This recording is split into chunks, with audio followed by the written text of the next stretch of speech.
और आज बात करेंगे कुछ ऐसे तथ्यों की जो बेहद चौंकाने वाले हैं।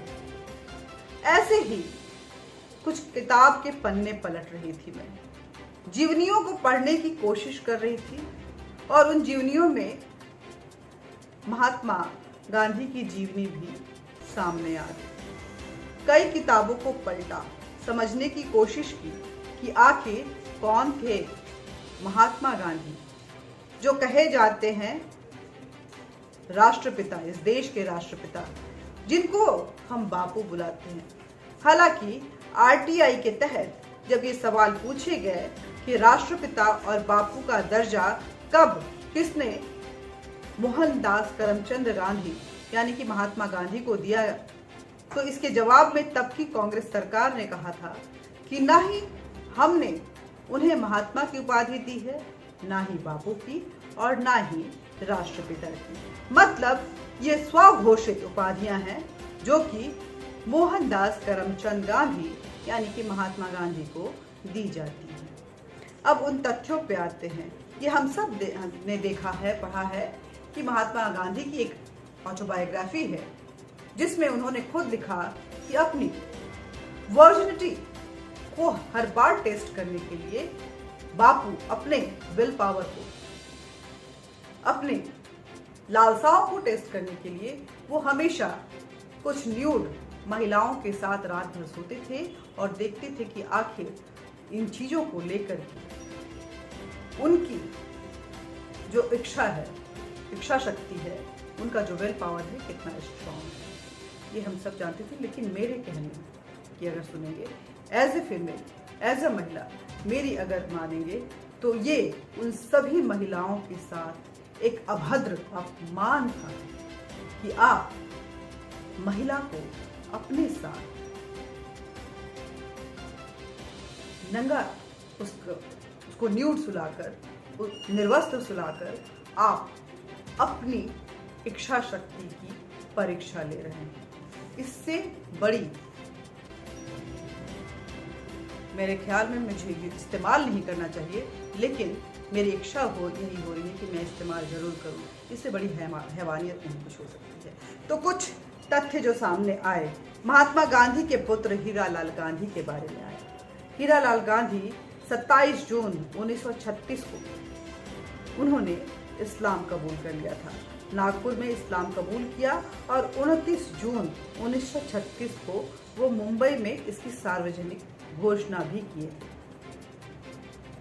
अब वो हीरालाल से अब्दुल्ला बन चुके थे। महात्मा गांधी के पुत्र हीरालाल गांधी अब हीरालाल से अब्दुल्ला बन गए थे और 29 जून 1936 को उन्होंने मुंबई में इसकी सार्वजनिक तौर पे घोषणा भी की।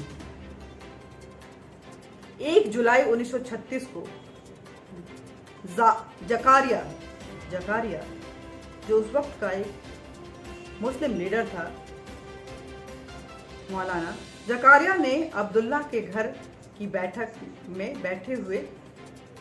में शामिल हुआ था। अब्दुल्ला के घर में धर्म को लेकर के एक बैठक चल रही थी जिसमें जकारिया भी शामिल हुआ था और उसने बड़े रोष भरे शब्दों में कहा कि अब्दुल्ला, मैं ये क्या सुन रहा हूँ कि तुम्हारी बेटी मनु जो कि 7 साल की है, वो आर्य समाज मंदिर में हवन करने जाती है। ऐसा क्यों?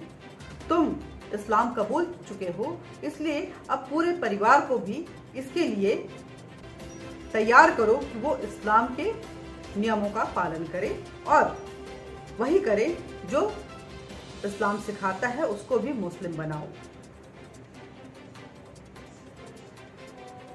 लेकिन अगर तुम ऐसा नहीं कर पाते हो तो हमारा तुमसे कोई संबंध नहीं रह जाएगा। हीरालाल पे तो जो कि अब्दुल्ला बन चुका था, उसके इस्लाम का रंग चढ़ चुका था और उसने कहा, अपनी बेटी को जब कहा तो बेटी जो 7 साल की थी उसने साफ तौर से इनकार कर दिया। उसने कहा कि मैं इस्लाम नहीं कबूल करने चाहूंगी, मुझे मुसलमान नहीं बनना है। हीरालाल पूरे देश को इस्लामी देश बनाना चाहता था।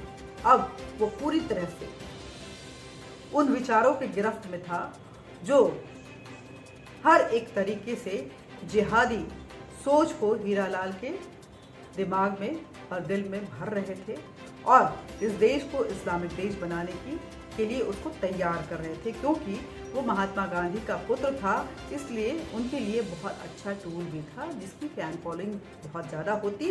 और अगर हीरालाल समाज के सामने आता तो उसके साथ साथ कई और लोग भी इस्लाम को कबूल कर सकते थे, लेकिन मनु नहीं करना चाहती थी। उसने साफ तौर से मना कर दिया कि मैं इस्लाम नहीं कबूल करूंगी। जकारिया ने अब्दुल्ला की मासूम बेटी मनु, जो उस समय महज 7 साल की थी, उसकी ओर मुखातिब होकर कहा कि तुम इस्लाम क्यों नहीं कबूल करना चाहती, और तुम नहीं करोगी तो तुमको इसके लिए सजा भुगतनी पड़ेगी, इसके लिए पनिश किया जाएगा।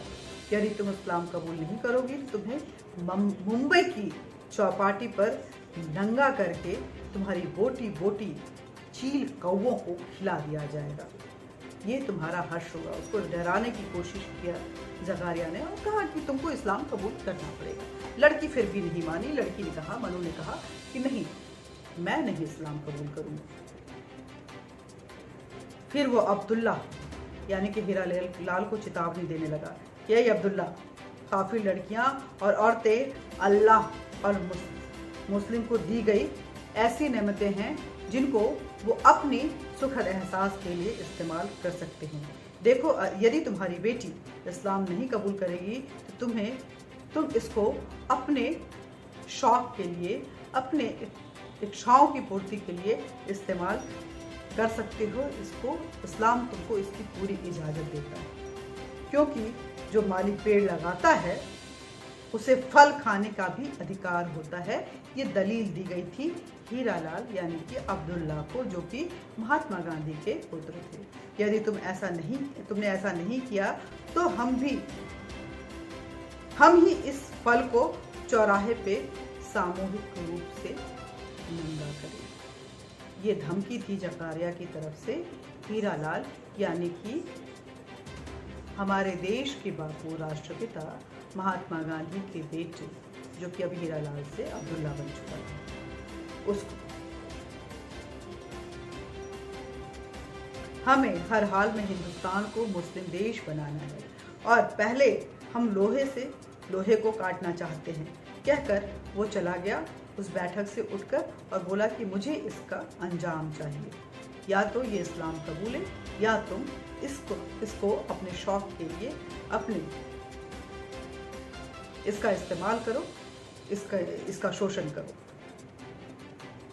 उसी रात अब्दुल्ला ने अपनी नाबालिग बेटी के साथ संबंध बनाए। बेटी के लिए पिता भगवान होता है, लेकिन यहाँ तो बेटी के लिए पिता शैतान बन चुका था। मनु की इसकी वजह से तबीयत इतनी खराब हो गई कि हॉस्पिटल जाना पड़ा और उसने फिर अपने दादा बापू को खत लिखा। बापू ने साफ कह दिया कि इसमें मैं कुछ नहीं कर सकता, इसके बाद ये तुम्हारे और तुम्हारे पिताजी के बीच का मामला है, तो उसके साथ ही निपटो। इसके बाद मनु ने अपनी दादी कस्तूरबा को खत लिखा। जब कस्तूरबा गांधी को इस बात का पता चला तो दादी का रूह कांप गया कि मेरी छोटी सी मासूम बच्ची के साथ ये क्या हो रहा है। वो दौड़े अब्दुल्ला के घर पहुंची और अपनी फूल सी पोती के साथ हुए इस कर्म को लेकर उन्होंने अब्दुल्ला से सवाल करने शुरू किए। उन्होंने कहा कि तुम आखिर तुमने इस्लाम क्यों कबूल किया और इस तरह की हरकतें क्यों कर रहे हो।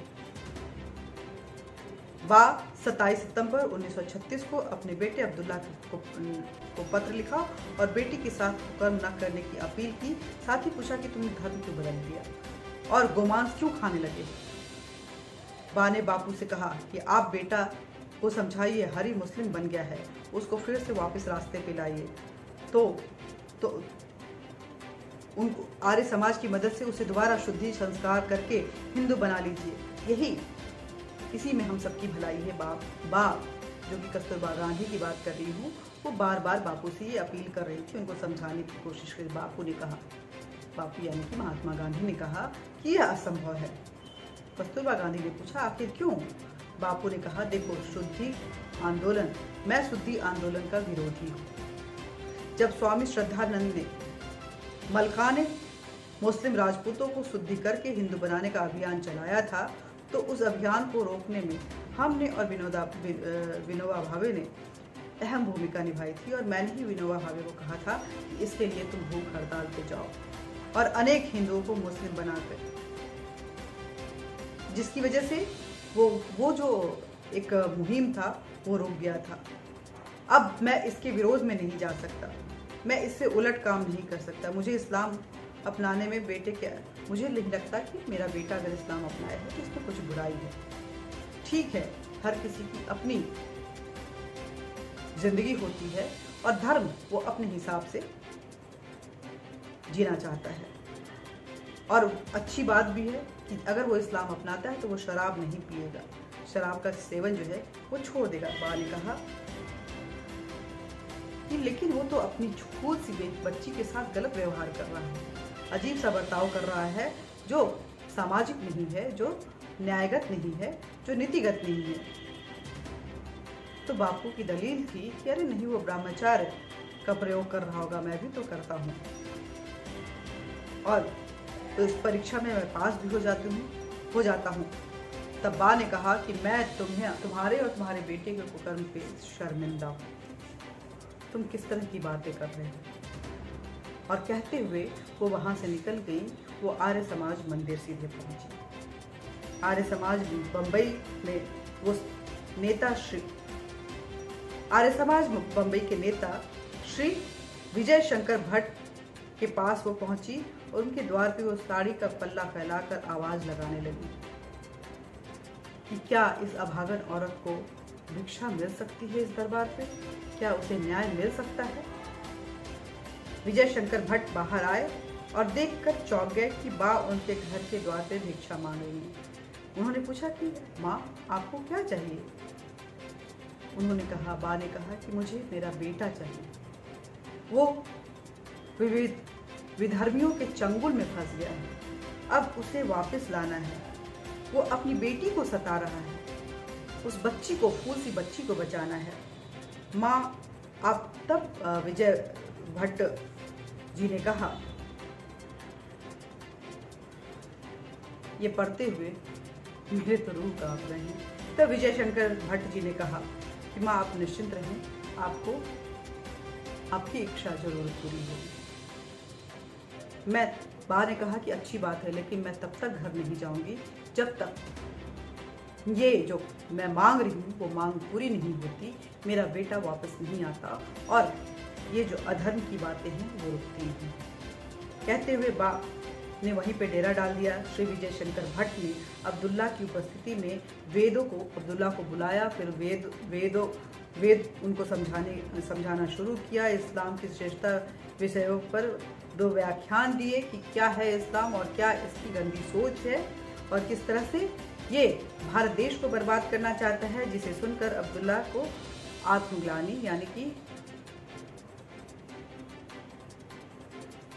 महात्मा गांधी के बेटे हरिलाल को आत्मग्लानि हुई। फिर अब्दुल्ला को स्वामी दयानंद का सात्यार्थ में लाया गया, उनको बाकी चीज़ें पढ़ने को दिया गया, जिसका असर ये हुआ कि जल्द ही मुंबई में खुले मैदान में हजारों की भीड़ के सामने अपनी मां कस्तूरबा और अपने भाइयों के समक्ष आर्य समाज द्वारा अब्दुल्ला को शुद्धि कर वापस हीरालाल गांधी बनाया गया। हीरालाल हिंदू बनने के लिए राजी हो गए। गांधी को जब यह पता चला तो उन्हें बहुत दुख हुआ कि उनका बेटा क्यों दोबारा हिंदू बन चुका है, धर्म परिवर्तन कर रहा है।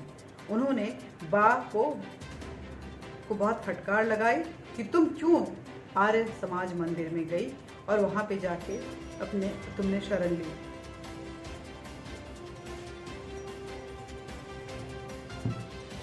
तो ये कुछ तथ्य हैं जो